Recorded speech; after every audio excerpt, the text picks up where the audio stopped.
Hi, you're watching This Brown Geek, and in this video, I want to talk about Apple Intelligence, or rather the lack of intelligence. Now, before you click off this video and say, hey, Marques Brownlee, MKBHD, just made a video about Apple Intelligence and the delays with Apple Intelligence, bear in mind that I was in the same situation. I was planning this video, and then all of a sudden Marques drops his video, and I think, well, great. He's going to say exactly what I was going to say, because I have a bunch of assumptions as to why Apple Intelligence is delayed, and obviously he's going to say the same thing. Surprisingly, he didn't say what I was going to say, and I think I'm right, and I don't think he is, which is a bold statement coming from a tiny YouTube channel. But still, I do think I'm right on this, so stick around and find out why I think Apple Intelligence has been delayed. But first, a word from today's video sponsor. Hey everyone, I want to tell you about today's video sponsor Raycon and their everyday earbuds, which I've been using a lot lately. These earbuds come with active noise cancellation, which is perfect for tuning out background noise, whether I'm working at home with a screaming 2-year-old, or if I'm out for a walk or just unwinding. The sound quality is really impressive too, with crisp highs and rich bass that make music and podcasts sound great. Plus, they're dustproof and water resistant. Battery life is another big plus. They give you 32 hours total, so I'm not constantly charging them. And if I'm short on time, a 10-minute quick charge gets me an hour and a half of playback, which is super handy. What's surprising is how affordable they are.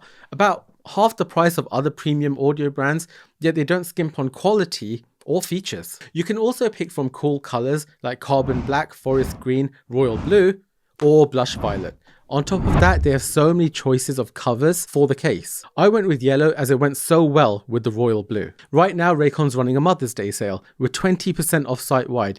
It's a great chance to grab a pair for yourself or as a gift for someone. They also offer a 30-day happiness guarantee, so you can try them risk-free. If you want to check them out, use the link in my video description. buyraycon.com/thisbrowngeek. It supports the channel and it gets you 20% off. Thank you so much for listening, and thank you to Raycon for sponsoring this video. Anyways, let's get back to it. Okay, so I was going to script this video and I was going to read it off a teleprompter or something, but instead I thought I would rather just have a conversation with you guys. So, what was Apple Intelligence supposed to be, and what features were meant to be there that are not there now? Now, bear in mind that this was all announced by Apple in September last year with the unveiling of the iPhone 16 series. So that's the 16 Pro, 16 Plus, 16 Pro Max, all of the 16 models. And they were all being pushed as the iPhone that you need to buy to take advantage of Apple Intelligence. And then they showed off a whole bunch of Apple Intelligence features that will be coming to iOS 18, starting with iOS 18.1, I think, which would have released in October. So the phones were released in September last year, so I bought the 16 Pro Max, and Apple Intelligence would begin rolling out from 18.1. And it did begin rolling out with iOS 18.1 in October 2024, and that's when they brought out, let me have a look. And this is why I script video, so I don't have to hold my phone and look at my notes. So anyways, with iOS 18.1, they brought out writing tools, notification summaries, a redesigned Siri, which was a basic redesign where you get like the colors around your screen instead of the little orb at the bottom of the screen. It's pointless as hell, but whatever, we'll get into it in a minute. A cleanup for photos where you can like remove things that you don't want in a picture, which isn't generative fill, it's just content aware fill. We'll get into that in a second as well. Mail summaries, which I do find useful. Phone call transcripts, which also came out with 18.1, and I think that was the last thing that came out with 18.1. And then that was followed with Image Playground, which came out in 18.2 in December, Genmoji with 18.2, and Visual Intelligence, again with 18.2 in December last year. But the thing that was missing, and is still missing, and it was meant to be delivered with the 18.4 update just a few days ago, or like a week ago, is the new advanced Siri with personalization, basically Siri on steroids. And we haven't got that yet, and we were meant to have it by now. But the thing is, I have a theory as to why we don't have it by now. And that theory is backed up with evidence. So let's get into it. So like I said, they released writing tools with 18.1 in October 2024. Now, if you've used writing tools, you will see that it is pretty good. You can write a paragraph or an essay or a passage or a response to someone, and then you highlight it and tap writing tools, and then you can proofread it, or you can get Apple Intelligence to rewrite it. And you can rewrite it as something friendly or concise or professional or whatever. But the thing is, it's a bit useless, because if you say anything that is even remotely edgy, it literally says writing tools aren't designed to work with this type of content. And you could be saying something that's not even rude or offensive, but it plays it so safe that it will just refuse to work with it. Even though it's on device, it's not going to a server anywhere. It will do this on iOS, it will do this on macOS, it will do this on iPadOS. It will do this everywhere. Writing tools will just refuse to work. You can probably see where I'm going with this. Next up, we have notification summaries. Now, notification summaries are kind of useful until Apple broke its knees. And why did they break notification summaries' knees? Because notification summaries said that Nadal, the tennis player, was gay. And he's not gay. Now, that's a problem, because they just outed someone as being a homosexual when he's not. A notification from Apple Intelligence also said that Luke Littler, a darts player, had won the final, even though he hadn't. Now, obviously, Apple had a mild stroke when hearing about these things, and they pulled that feature. They didn't pull notification summary entirely, but they stopped notification summary working with news topics, and it just became unavailable. I think it is kind of available now, but it's really restricted. I don't know if the feature's back yet. It might be, I'm not really sure. But the fact is that notification summaries with Apple Intelligence outed someone as gay when they weren't gay, and said that someone won a darts tournament when they hadn't. So Apple restricted Apple Intelligence giving you news summaries, but it will still give you summaries about other things like your text messages and other notifications. The redesigned Siri, the basic redesigned Siri, which is kind of pointless in my opinion. I mean, it looks nice, but it's as if they launched the redesign of Siri without changing what's going on under the hood. So you have new bodywork, but you still have an old engine which barely runs. That's the best analogy I can think of right now. I mean, it looks nice. I mean, it looks like this when you do something and the edge of your screen lights up, which is really nice, and I like it. But Siri is still freaking useless. I mean, when you ask it something, more often than not, it goes to ChatGPT. Old Siri would give me answers. New Siri, or new updated Siri, doesn't. I mean, check this out. What's $10 in pounds? Do you want me to use ChatGPT to answer that? Do you want me to use ChatGPT to answer that? What do you mean? Just answer the question. But no, it doesn't. It doesn't answer anything anymore. It's useless. There's just no point. We'll get onto Siri later, and that's the main topic of this video.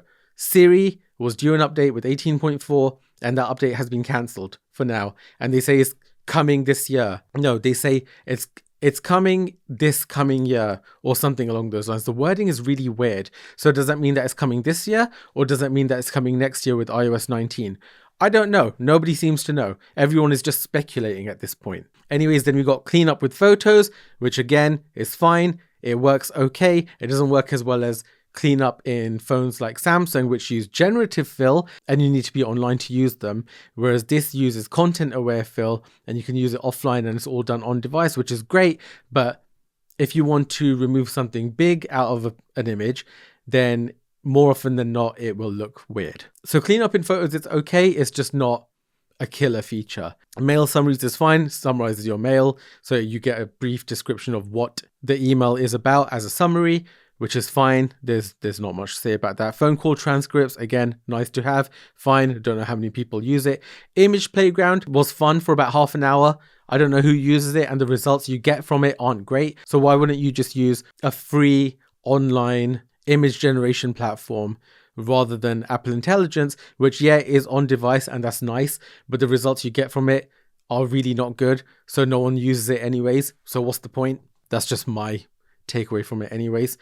Then you have Genmoji. Again, it was nice for about an hour and now I don't know anyone that uses it. Visual intelligence is great. Probably if you travel more and you want to see what something means that's written in another language, so you can just hold your phone up to it and it'll translate it, or you can aim it at a business or a product and find out where to buy it or how to contact the business. Visual intelligence is fine. Again, it's nothing to write home about. Now, the main selling point with Apple Intelligence was the new advanced Siri, and that is what we don't have right now. And the reason I think we don't have it is because Apple is too scared to implement it. Now, Marquez made the assumption that Apple was just struggling to implement it. And you know what? He might be right in some ways, but I don't think that that is the core of the issues here. I think the real issue is that Apple is too scared to release a large language model that can make mistakes, and heaven forbid it will offend someone one day. And that's what it comes down to, in my opinion. Apple is too scared to release anything that might offend someone in any way, shape or form. And releasing a large language model that will not say something crazy is very difficult, as proved by, like, I think Microsoft had an AI that they released called Tam or something, and it was all nice for a little while. And then the more it spoke to humans and the more it learned, the more racist it became and the more crazy it became. And then in the end, it just wanted to kill everyone. So Microsoft had to pull the plug on that, and it did not go down well with Microsoft shareholders, and it made Microsoft look really bad. So I think if Apple release Siri 2.0 and then Siri 2.0 starts telling people to jump off a bridge, I think that is going to be a huge problem. Now, I think it doesn't make sense for people like MKBHD to say that Apple isn't releasing these features because Apple doesn't have the ability to release a large language model that people can talk to online or offline that wouldn't be useful. I think the problem is that Apple is trying to release a large language model that will mostly run locally, but they need it to be unrestricted enough to be useful, but not so unrestricted that it can tell someone to do something bad or say something bad or say something bad about someone. Now that is a balance that even I wouldn't know how to fix. I mean, how do you make an AI which is unpredictable by nature do what you want it to do without it telling someone to do something bad? Do you see the problem here? I mean, people ask AIs to do really weird things. I mean, ChatGPT is restricted in a lot of ways. One thing that I love about Grok by XAI is that you can talk to it in loads of different ways, and it will use profanities and it will use curse words, and it will just be real with you and it will be truthful. Whereas AIs like ChatGPT by OpenAI will kind of skirt around certain topics and try to be as politically correct as possible, or they will flat out refuse to answer the question. Now, Apple needs to be even more politically correct than ChatGPT is, and they need to not offend anyone ever, but at the same time they need to be useful. And I think they're struggling with that because, as we have seen with writing tools, if you say anything that is even remotely edgy, it will just not work. It will just refuse to work and it won't help you, and it will just shut down and it'll just stop responding. Now, how do they make an AI, or how do they make Siri useful without it being offensive? I don't know. And I think that's what they're struggling with. And that's why Siri hasn't been released with iOS 18.4 like they promised it would be. And it's been delayed now. And the iPhone 16 series has been out for 7 months now. And we still don't have the updated Siri. And that's why I think there might be a lawsuit or something, or there already is one in the works, because people have been missold the iPhone 16 platform on the assumption that the new Siri will be available by now, and it isn't available by now. And now, for all intensive purposes, it looks like it might be delayed until the next iPhone, and that's just unacceptable. On top of that, Apple had ads on their YouTube channel with Bella Ramsey, I think, where she would quickly talk to Siri, and then Siri would give her a really quick response about something that's just about to happen, and then she would know what to say to someone as they approached her. Like, I think it was someone where she didn't remember his name, so she quickly said, "Hey Siri, blah blah blah, who's this guy I met?" Stop listening to me. I just triggered Siri. She's about to bump into this guy and she says, "Hey, blah, blah. What was that guy's name that I met at wherever?" And then Siri said, "Oh, his name was this." And then she quickly puts her phone away, and then he comes up and she goes, "Hi, Zach," or whatever his name was. And he goes, "Oh my God, I can't believe you remember me." And she goes, "Oh, of course I remember you." And then she looks at the camera, and then it's like, "Oh, genius." And then that music starts playing. I am genius. It's like Apple Intelligence will save your life one day and whatever. They took the advert down because they didn't deliver on that. This just feels like Apple Maps all over again. Remember Apple Maps where it was making people drive off a bridge? Or why does this video have so many instances of people going off bridges? Anyways, that's besides the point. Even the Apple Maps app icon was a car driving off a bridge, if you remember that. I'm old. I've been with iPhone since iPhone 3.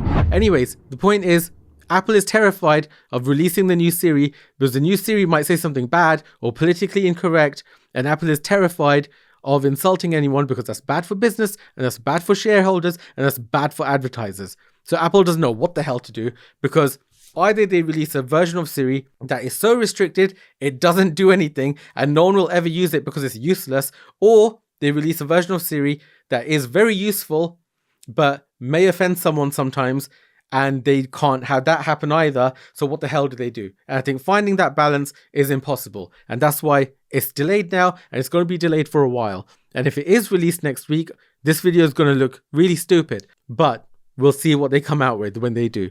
Anyways, I think that's all I wanted to talk about. Scripting videos is probably a good idea because I did ramble a little bit. Anyways, like the video if you liked it, and subscribe if you haven't already. You've been watching This Brown Geek. I'll catch you in the next one.